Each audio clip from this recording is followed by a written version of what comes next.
જો ભાજપ વાળા એવું માનતા હોય કે સ્માર્ટ મીટર થી ફાયદો છે તો બધા જ પેજ પ્રમુખોના ઘરે પહેલા તબક્કામાં સ્માર્ટ મીટર લગાવી દેવા જોઈએ. બીજા તબક્કામાં ભાજપના તાલુકા પ્રમુખો, જિલ્લા પ્રમુખો અને વોર્ડ પ્રમુખોના ઘરે સ્માર્ટ મીટર લગાવો. ત્રીજા તબક્કામાં ભાજપના ધારાસભ્યો, ભાજપના સાંસદ સભ્યો, ભાજપના પૂર્વ ધારાસભ્યો અને ભાજપના તાલુકા પંચાયત, જિલ્લા પંચાયત, નગરપાલિકાના સભ્યોના ઘરે સ્માર્ટ મીટર લગાવો. અને ભાજપના પેજ પ્રમુખથી લઈ ભાજપના સંગઠનના માણસોના ઘરે 1 વર્ષ સુધી સ્માર્ટ મીટર રાખવાનું. એ લોકોને મજા આવે તો પછી જનતાના ઘરે લગાવો. જનતાના ઘરે સ્માર્ટ મીટર લગાવવા છે પણ ભાજપ વાળાના ઘરે સ્માર્ટ મીટરો નથી લાગતા. શું કામ? કે આ સ્માર્ટ ચીટિંગનો એક રસ્તો છે. એટલે આમ આદમી પાર્ટી જનતાના પક્ષ તરીકે, જનતાએ જે એમની ઉપર વિશ્વાસ મૂક્યો છે એ જનતાના પ્રતિનિધિ તરીકે અમે આજે રજૂઆત કરી રહ્યા છીએ. વીજ મંત્રીનું નિવેદન છે કે રાત દિવસનું બિલ અલગ અલગ આવશે. આ જે સ્માર્ટ મીટરની જે યોજના છે એની પાછળ સરકારના 4 છુપા એજન્ડાઓ છે. કેમ કે આપણે ભૂતકાળમાં અનેક વખત ભાજપના રાજમાં જોયું છે કે જે બોલે છે એ કરતા નથી. જનતા સાથે ચીટિંગ કરવા માટે જનતાનો વિરોધ થાય તો ખોટા ખોટા આશ્વાસનો આપે. જેમ કે હમણાં ભાજપના લોકોએ એવા આશ્વાસન આપ્યા કે ભાઈ જેને સ્માર્ટ મીટર થી તકલીફ હોય એની બાજુમાં જૂનું મીટર પણ લાગશે. તો પછી નવું શું કામ મૂકવું છે? આ તો બુદ્ધિ વગરની વાત થઈ, લોજિક વગરની વાત થઈ. ભાઈ એટલા બધા તમે બુદ્ધિ વગરના માણસ છો તો પછી 2 મીટર શું કામ મૂકવા છે? યા તો કોઈ પણ એક મૂકો. તમને તમારા સ્માર્ટ મીટર ઉપર વિશ્વાસ નથી, યા તો સ્માર્ટ મીટરમાં તમને પણ ભરોસો નથી એટલે 2 મીટર મૂકવાની વાત કરો છો. પણ આ સ્માર્ટ મીટરની પાછળ સરકારના 4 છુપા એજન્ડાઓ છે. એક કે 2022માં ભારતની સંસદની અંદર એક કાયદો લાવવામાં આવ્યો, electricity amendment act, amendment bill. આ ઇલેક્ટ્રિસિટી એમેન્ડમેન્ટ બિલ લાવી અને મૂળ કાયદો 2003 નો વીજળી અધિનિયમ છે એની અંદર સંશોધન કરવામાં આવ્યું. અને સંશોધનથી શું ફેરફાર કરવામાં આવ્યો કે હાલમાં આખા દેશની અંદર વીજ વિતરણ કંપની, એટલે એને ડિસ્કોમ કહેવાય ઇલેક્ટ્રિસિટીની ભાષામાં, ડિસ્કોમ કંપનીઓ માત્ર સરકારી હોય છે. જેમ કે પીજીવીસીએલ, ડીજીવીસીએલ, યુજીવીસીએલ, આ સરકારી અર્ધ સરકારી કંપનીઓ છે.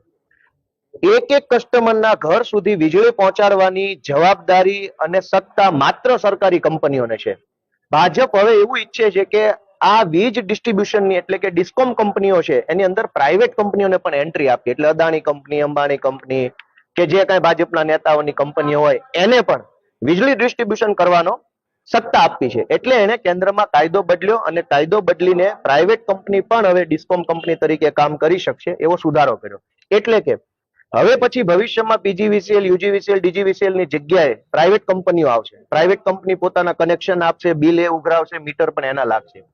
પણ પ્રાઇવેટ કંપનીઓ આવતા વેત જ કરોડો રૂપિયા કમાઈ શકે એટલા માટે એડવાન્સમાં તૈયારીના ભાગરૂપે આ સ્માર્ટ મીટર અત્યારે સરકાર નખાવે છે. કેમ કે અત્યારે પીજીવીસીએલ, ડીજીવીસીએલ સરકારી કંપની છે.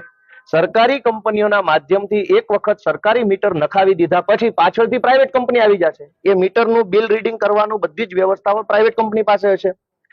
આ સ્માર્ટ મીટરો પાછળનો સરકારનો એક બીજો બદ ઇરાદો છે. પહેલો કે પ્રાઇવેટ કંપનીઓ લાવવા માંગે છે. બીજો બદ ઇરાદો કે કેન્દ્ર સરકારના વીજળી મંત્રીનું ઓફિશિયલ નિવેદન છે કે સરકાર એવું વિચારે છે કે દિવસે વપરાયેલી વીજળીના યુનિટનું બિલ અલગ આવે અને રાત્રે વપરાયેલા વીજળીના યુનિટનું બિલ અલગ આવે. આ કેન્દ્ર સરકારના મંત્રીનું નિવેદન છે 2022માં.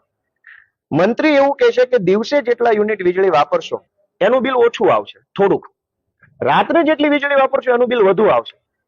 તો ગાંડા માણસને એટલી ખબર પડે કે રાત્રે વીજળીની વધારે જરૂર પડે, રાત્રે લાઇટ પણ જોઈએ, પંખો પણ જોઈએ. દિવસે લાઇટ ન જોઈએ, ખાલી પંખો જોઈએ. તો સરકારને રાતનું બિલ અને દિવસનું બિલ અલગ અલગ લાવવું છે, રાત્રે વધુ બિલ કરવું છે અને દિવસે થોડુંક 1 રૂપિયો કે જે કાંઈ એમની યોજના ઓછું કરવું છે. તો હાલના જે મીટર છે એ એટલા સ્માર્ટ નથી કે એને મીટરને પોતાને ખબર પડે રાત પડી ગઈ કે દિવસ પડી ગયો.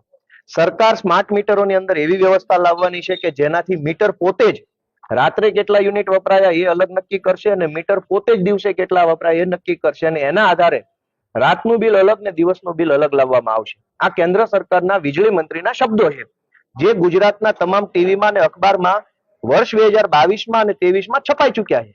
એટલે બીજો બદ ઇરાદો એ છે કે ગમે તેમ કરીને વીજળીના સ્માર્ટ મીટરો નાખી દેવા, આ સ્માર્ટ મીટરોને પછી પ્રાઇવેટ કંપનીને સોંપી દેવા. પ્રાઇવેટ કંપની દિવસનો અલગ ચાર્જ, રાતનો અલગ ચાર્જ લે છે. આ બીજો બદ ઇરાદો. ત્રીજો બદ ઇરાદો પ્રીપેડ, કે સરકાર એમ કહે છે કે પહેલા પૈસા ભરી દો પછી લાઇટ લો. પહેલા પૈસા તો કશે દેવાના નથી હોતા. આપણે ગાડીનું પંચર કરાવવા જઈએ તો પંચર થઈ જાય પછી પૈસા દેવાના હોય છે. રેસ્ટોરન્ટમાં જમવા જઈએ તો જમી લીધા પછી પૈસા દેવાના હોય છે. પેટ્રોલ પંપ ઉપર પેટ્રોલ ભરાવીએ તો પણ પહેલા પેટ્રોલ પછી પૈસા દેવાના હોય. પહેલા પૈસા તો સરકાર પોતે નથી આપતી. 1 મહિનો સરકારી નોકરી કરો ત્યારે પહેલી તારીખે પગાર આપે છે. સરકારે કોઈ એડવાન્સમાં પ્રીપેડ પેમેન્ટ સેલરી આપતી નથી. તો સિસ્ટમ જ એવી બનેલી છે કે પહેલા કામ, પહેલા સુવિધા, પહેલા વ્યવસ્થા, પછી પૈસા. હવે જે માણસ નોકરી પ્રાઇવેટ કરે છે એનો પગાર તો 5 તારીખે આવશે, પણ લાઇટનું બિલ એને 15 કે 20 તારીખે પ્રીપેડમાં ભરવું પડશે. તો કેવી રીતે શક્ય બનશે? તો આ ત્રીજો બદ ઇરાદો છે કે પ્રીપેડના નામે કરોડો રૂપિયા ઉઘરાવી લઈ, એ કરોડો રૂપિયામાંથી મોટા ભાગના પૈસા ભાજપના ચૂંટણી ફંડમાં નાખી અને મજા કરવાનો ઈરાદો ભાજપનો હોય એવું લાગે છે. અને ચોથી વાત કે ગુજરાતમાં ભાજપને સતત મત જનતાએ આપ્યા પછી ભાજપે જનતાની શું હાલત કરી કે બધું જ પ્રાઇવેટ કરી નાખ્યું, બધું જ પ્રાઇવેટ. શિક્ષણ મંત્રી સરકારી પણ શિક્ષણ પ્રાઇવેટ લેવાનું, આરોગ્ય મંત્રી સરકારી પણ દવાખાના પ્રાઇવેટ, વાહન વ્યવહાર મંત્રી પોતે સરકારી, બસો પ્રાઇવેટ, વીજળી મંત્રી સરકારી, વીજળી લેવાની પ્રાઇવેટ કંપની પાસે. તો ગુજરાતમાં સરકારીના નામે ખાલી મંત્રી જ વધ્યા છે, સરકારી મંત્રી સિવાય બધું પ્રાઇવેટ થઈ ગયું છે. તો આ માટે આપણે મત આપીએ છીએ, આ માટે ટેક્સ આપીએ છીએ કે મંત્રી એક જ સરકારી ને બાકી બધું પ્રાઇવેટ. તો જનતા સાથે સ્માર્ટ ચીટરો, ભાજપના સ્માર્ટ ચીટરોએ ચીટિંગ ચાલુ કર્યું છે. આ સ્માર્ટ ચીટરો ભાજપના છે એની સામે અમારો વિરોધ છે, અને ભાજપના સ્માર્ટ ચીટરો જે સ્માર્ટ મીટરો લાવ્યા છે એની સામે આમ આદમી પાર્ટીનો વાંધો છે. અને ગુજરાતમાં ઘરે ઘરે જઈ એક એક વ્યક્તિ સુધી જઈ અમે આ સ્માર્ટ ચીટરોના જે સ્માર્ટ જે ચીટિંગ કરવાના 4 રસ્તાઓ છે લોકોને અમે